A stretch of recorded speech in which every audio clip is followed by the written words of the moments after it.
Hello everyone, this is CJ with Cycletron. Well, about an hour and a half ago, Harley Davidson wrapped up their fourth quarter 2020 earnings call and unveiled some more details associated with their Hardwire 5-year strategic plan. So let's get into my thoughts and reactions to this.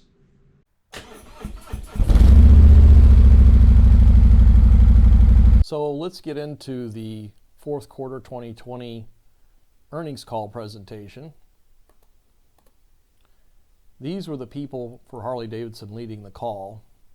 Then you had anybody who had checked in on the webcast through the internet. Of course, they're not allowed to talk or ask questions. And then you had a half dozen or so analysts, stock analysts that were on the call. And once Harley Davidson goes through its presentation, then those people are allowed to ask one question. That's what they're told. So I'll get a little more into that here in a minute. So they started off by recapping what the rewire plan was. Of course, we've talked about that before. Trying to realize some manufacturing efficiencies, reduce the number of models by about 30%. They drastically cut overall production, pulled back from several global markets, and now they're trying to go beyond just motorcycles to have a strong push into other segments of the retail market, the parts and accessories and general merchandise. So they lost a lot of money in fourth quarter, and it was a negative surprise. They had a net loss of $96 million in the fourth quarter, which was a loss of 63 cents per share. So you can see that the total revenue was down 24% over the prior year, with a $10 million operating loss. And you can see a big part of this is a huge reduction in inventory. They showed the number of motorcycle inventory they had the last 3 years, and it's down well over half, probably a third of what they typically have. This one really jumped out at me. So their total shipment of motorcycles to dealers for 2020 was 145,000 motorcycles, which is down 32% over the prior year. If you look at where that puts them, that's equivalent to what they shipped in, it's even less than what they shipped in 1998. That was 150,000. So just some more financial results for the quarter versus the whole fiscal year.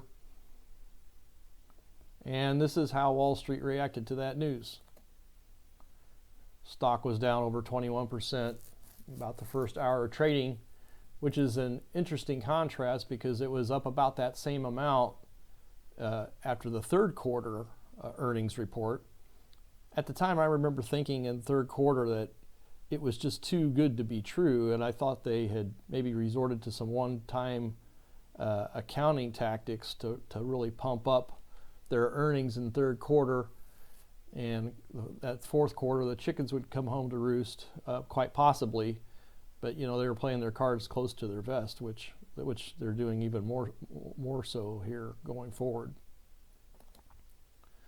So going forward, their Hardwire plan, which is their 5-year strategic plan, is pretty much what I thought. It's more of the same of rewire, and for growing profits in the future, and their CEO has said this on a number of occasions, they want to make Harley Davidson an even more desirable brand, not just a motorcycle, but more desirable brand going forward. And it says here, a motivating force driven by emotion. So how are they going to do that? They say they're going to design, engineer, and advance the most desirable motorcycles in the world, not the best performing, best looking, just the most desirable. And we keep hearing this term. They want to build a lifestyle brand valued for the emotion it evokes.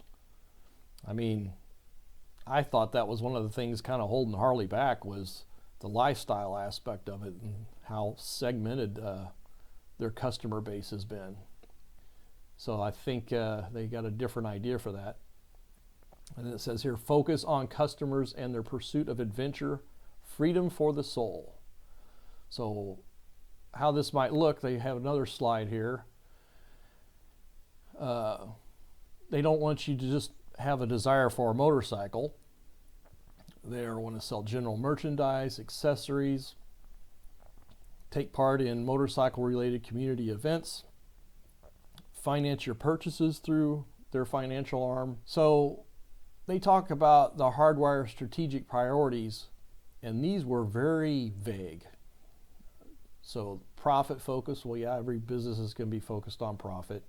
Selective expansion and redefinition to win in attractive motorcycle segments. I don't know what that means either. Lead in electric, investing in the leading electric motorcycle market. So, they had the Livewire, which was a great bike, but didn't sell well, mostly because of its $30,000 MSRP. They said a number of times during the call that they have big plans for electric going forward, which is smart from a long-term planning standpoint, I think. But they said they'd offer more details later in the year. Probably would be something tailored towards the urban commuter, even more so than the Livewire was. But again, they didn't release a lot of details. Said growth beyond bikes, expanding complementary businesses, and engaging beyond product, whatever that means. Growing their customer experience, connection between riders and non-riders. So sounds like they're trying to plan events based on riders that would attract non-riders to hopefully turn them into riders at some point.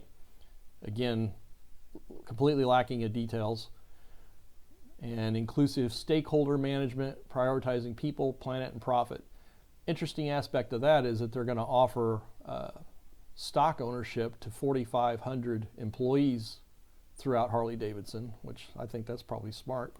So here's a slide. They show their customer segments and how they view them. You've got the person attracted to the lifestyle, doesn't own a bike. They'll buy their shirts and other gear. Then you've got a young person considering a bike here. Then it looks like you've got segment 3, the adventure rider market. That's under existing customers, re-inspire existing customers. So basically get people off of baggers maybe onto an adventure bike, which I think is a viable strategy in some cases. They show their Livewire, so something with their electric segment. And then their main customer base would be the people still riding their touring bikes and trikes. Then you've got tailoring each step of the journey. So somehow a person has a Harley Davidson related experience. It sparks interest. It shows somebody here typing away on a keyboard here doing their research. They visit a dealer. They make a deal. They get a license if they don't have one already, learn to ride the bike, and then hang out as part of the broader Harley Davidson community. And then come back for service and start the cycle all over again. So I'm going to get into some things here. So what struck me about this fourth quarter earnings call and the unveiling of the Hardwire strategic plan was just the overall lack of transparency. I mean, they were speaking in very broad generalities throughout the call, and particularly in response to the analyst's questions. It reminded me a lot of the lack of detail associated with the 2020 model year launch. It was just a lot of short on a lot of details. But some main takeaways for me is, again, their main products are going to be touring bikes, cruisers, and trikes.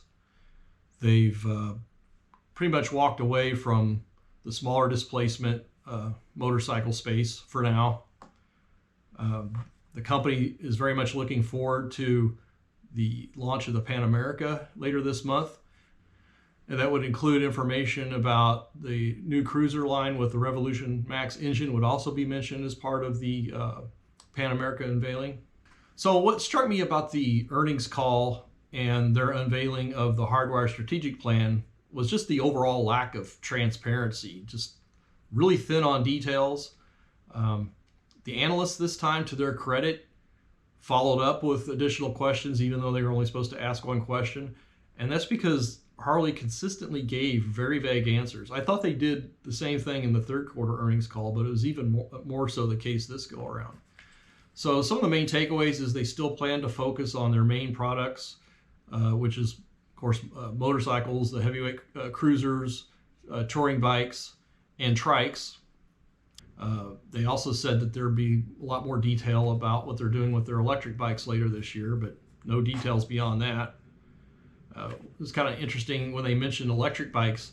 Harley Davidson said they were the pioneers in electric motorcycles and the leader in electric motorcycles. That's not true. There's been a lot of electric motorcycle manufacturers well before Harley. Zero comes to mind. Certainly, I think the Livewire is the best, most premium electric motorcycle out there, but it comes with a premium price of $30,000, which caused it to be a pretty much of a sales flop. So again, I think the Analyst, to their credit, pushed back pretty hard this time, but they can only go so far with their questions, it seems. So one of the analysts asked, and actually it was asked again by another analyst, what Harley Davidson thought of the 2021 global model year launch. And the response was, it was well received by customers and dealers. That's it. What does that mean? I think the analysts are looking for things like, oh yeah, our sales took off right away and dealers are charging full price for these bikes. I mean, those are the kind of details you would have expected, but they weren't offered. This is a question that's occurred to me, and an analyst asked this exact question. How can you expect new riders to buy Harley Davidson when there's no low displacement bikes? And the CEO, Jochen Zeit, said they expect these new riders to buy used bikes, and then made this unusual comment that they plan to sell some bikes in China through third-party partnerships. Well, it doesn't answer the question of how they're expecting to get new riders in the markets they're supposedly focusing on, which they really talked about the top 10 of the top 30 markets they're focusing on. And they're really not addressing, they're not addressing the inability of somebody to buy a small displacement bike in those markets from Harley Davidson at this time. Another analyst asked if it was a mistake for Harley to cut production last year when bike demand was so high. It might have been a missed opportunity to gain not only present customers, but people that would stay with Harley in years to come. The CEO said, nah, that's not a mistake. And the dealers made pretty good money last year by selling used bikes, so it worked out, which again I thought was an odd answer. Harley's coming out with a certified pre-owned motorcycle program. More details again will be announced later, but it sounds like those bikes are going to come with a 1-year warranty. So what do you all think about that? I mean, the stock tanked pretty hard today. The analysts are asking a lot harder questions than I've heard them ask before. I think the answers were pretty mealy-mouthed, to be honest with you, just very vague. Just doesn't create a lot of confidence. I think Harley will hopefully do well with a Pan America, but this notion of staying with reduced number of motorcycles and hoping that dealers will be able to charge full price and then expand their service offerings through their financial arm and get people to buy more apparel. And it sounds like they may put the squeeze on aftermarket suppliers and push even more so for people to buy Screaming Eagle parts and accessories versus going to third parties. So please let me know your thoughts down below, and we'll see you soon. Thanks very much.